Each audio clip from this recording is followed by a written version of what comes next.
What's up, folks? My name is Vitaly. Well, latest job report is in and it's hot. At least the establishment survey is. That's the one that measures how many jobs were added or lost. In July, employers added 528,000 jobs versus 258 that were expected, sending the unemployment rate to 50-year low pre-pandemic level of 3.5%. On top of that, wages also came in hot, rising 0.5% month over month and 5.2% year over year. But let's be honest, this rise in wages hardly means anything as inflation devours this increase. However, this job report and wage increase were enough for the government to finally send a counter-argument to those who are non-stop screaming about recession, perhaps including myself, because after all, you can't have a recession when you have a strong job market, right? This job report is also going to be peddled by the Fed to prove that we're not in a recession despite 2 quarters of negative GDP and give the Fed the grounds to pursue its aggressive rate hikes. But what is really going on? Because if you look a little closer, you'll see that something interesting is happening. It turns out that more people are working multiple jobs. This trend picked up sometime in March and has only been captured by the household survey. So what does this mean for the economy? Let's take a closer look.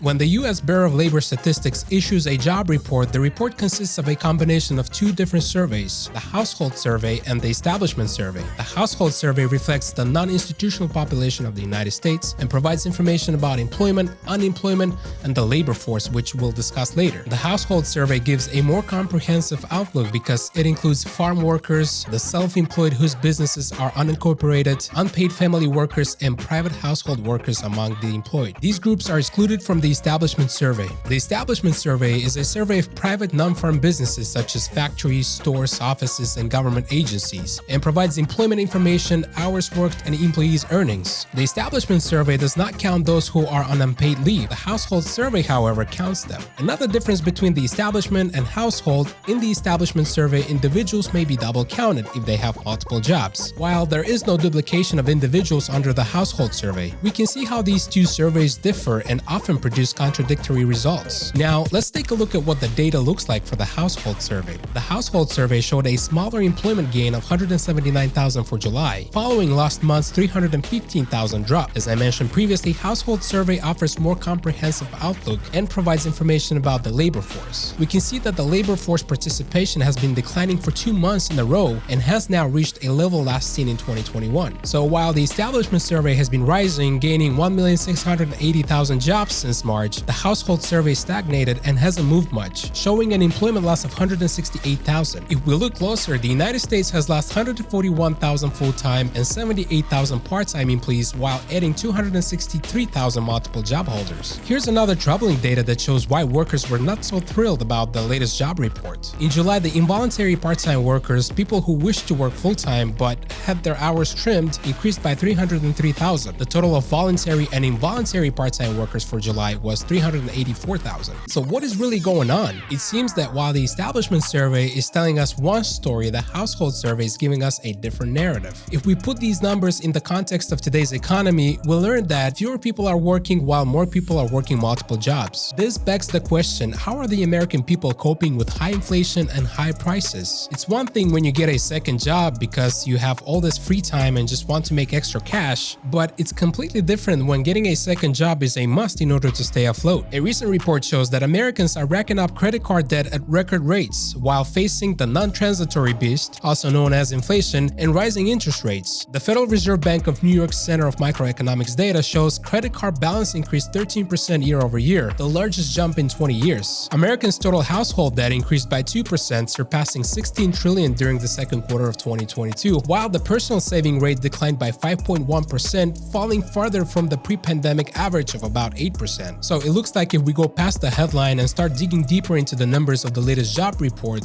things don't sound as punchy as the headline itself. And to answer the question of how the ordinary American people are navigating today's turbulent economy, more people are working multiple jobs while having little to no savings and maxed out credit cards. Anyways, as always, thank you for watching and make sure to like and subscribe, and we will see you on the next one.